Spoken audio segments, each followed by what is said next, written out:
Hello, this is Mr. Woods, uh, Soul Plane 1972. This is just a quick little familiarization of FXX, how to start it off, and just a few tips that I know. I'm not a professional, or I'm not. Neither am I expert on this. So it is what it is. I'm gonna pull up my flight simulator. You should have been, if you just got the program or whatever, get to this point here.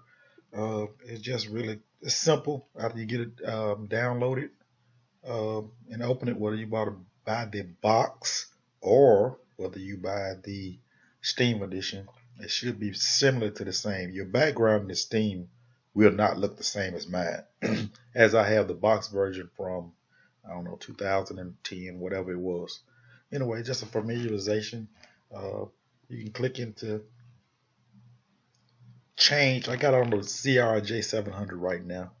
I have only one add-on that I know of that is running right now. So right here just shows your planes that you can that comes with FSX.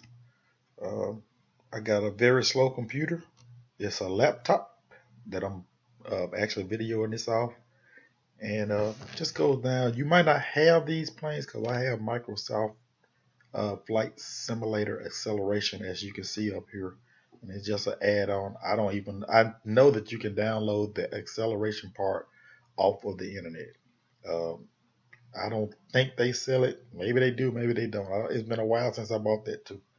Anyway, here's your main interface. You can go down, start at the top with the planes. You might not have this one either. I don't know this plane here, but you will have the 321, uh, and pretty much the rest of these planes on your main interface, except these. This is a MD81/82 that I bought. It is the only add-on that I got that you will see different pretty much in yours. So it just, like I said, it just really shows you the planes that you can get default, most of the default except that one I just showed you, that MD81. Here's where you change your location, the airport.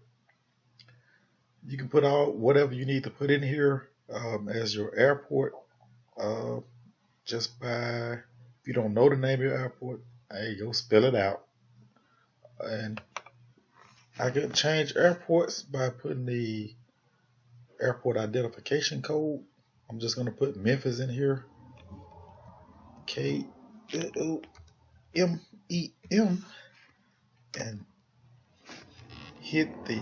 Oh, I did that wrong. Hold on a minute.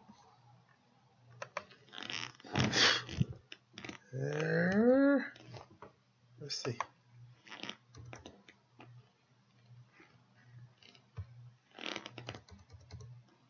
KMEM, and I did that wrong too.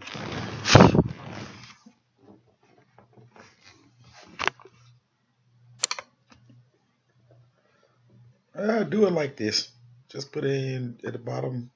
Go put the United States in. That's where I'm from. I'm gonna go to Tennessee, and then I'm gonna go to Memphis.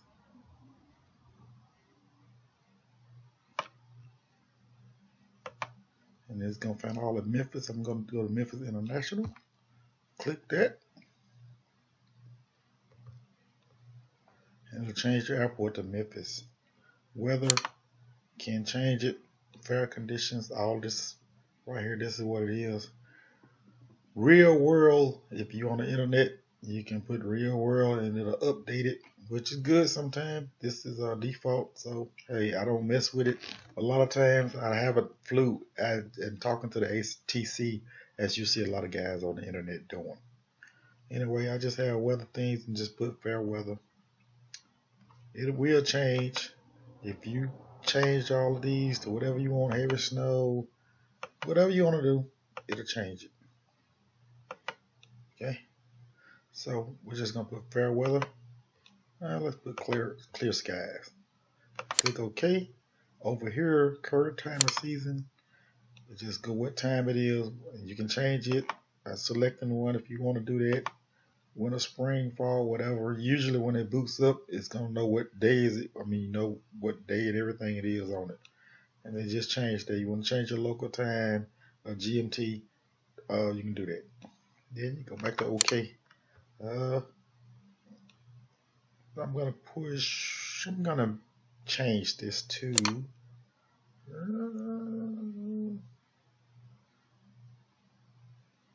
Let's change it to the Learjet, which they have two on here. Change that to the Learjet.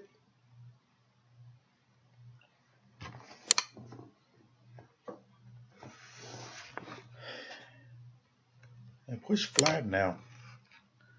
And hopefully this loads up.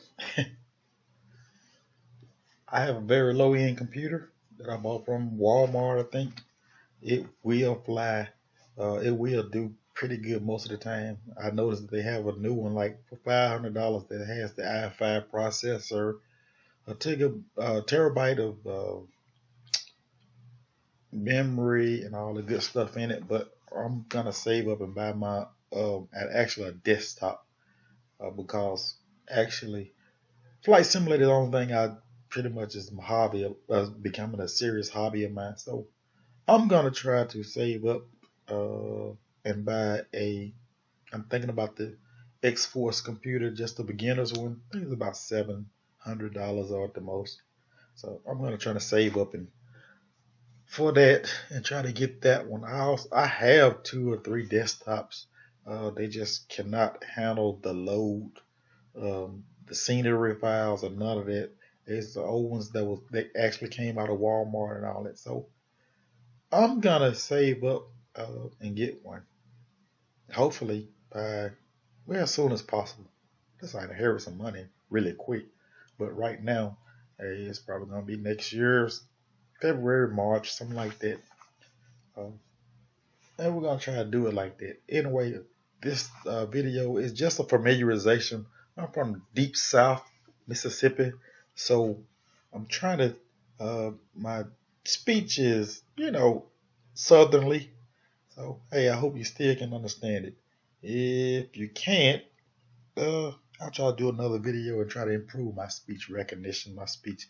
Anyway, I'm just trying to get you a little bit tips and familiarization with um,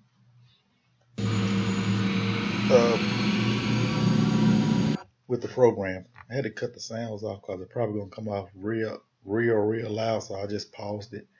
Uh, anyway, this is the inside of the CRJ. I mean, CRJ? No, that's the Learjet.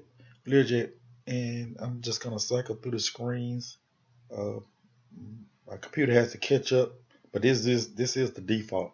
And if it works like this in the default, if I actually put another plane on here that has way more scenery options and all that, I can promise you that it's gonna be real slow. Probably slow enough to not even record a video. Anyway, this is the inside of the cockpit. You got 2D and 3D screens to play with here. If you press the S, it will go to another scene, um, outside scenes, and then press the A, and it will go back and forth to a different scene every time. So that's pretty much it. As far as that goes, you can play with it or whatever that you want to do. Play with it. I suggest to play with it because that's the only way you're gonna pretty much learn. Play with it and ask other people questions. I'm not able to explain everything about the flight, pretty much not even half the stuff about the flight simulator, but I know enough to get in the air, program the flights and all that, how to get not FMS. I know pretty enough to get a plane in the air with the FMS runways and all that, but I'm still learning. So anyway, if you go back to I'm pressing, just toggling through these right here, trying to find my inside of the plane, and there it is. And pretty much that is the Learjet. You can buy uh, a host of add-ons. The better your computer is to handle it, the better they act. So you can, like I said, go on YouTube and find a lot of other. There are a bazillion videos on everything. I'm just delighted the fact that you even took the time to look at this one. Anyway, uh, I will post another video as soon as possible that I can for beginners. If you're not a beginner and the only reason that you're on this watching this is just to criticize, that's fine. Because maybe you can post something to help me out. Sarcasm and all that stuff. Well, I don't really care for it. Doesn't make me any difference or whatever. But um, the way that I learned the flight simulator was actually asking questions. I have looked at probably 1,000 videos and thus have got 4 off of YouTube. Um, I have a lot of people on YouTube that I watch that are my favorites. As for some of them are Doofer 911. That's DOOFER 911. He has a lot of flight simulator videos, tutorials. He is good, fluent. You can understand everything he's saying. Cat Strader is another one. It's CAT Strader, Cat Strader. He posts his video every Friday night at least 8 or 9 o'clock at night uh, on VetSim or Pilot Edge. I have a few more I would name. Matt Davies is MATTDAVIES. Uh, he has a lot of videos posted. Anyway, that's the way I learned. I'll be posting another video for right now. Hey, if you can't get to the end of this, you can push a like, subscribe if you want to. I will be posting another video as soon as I can. Thank you and have a great day.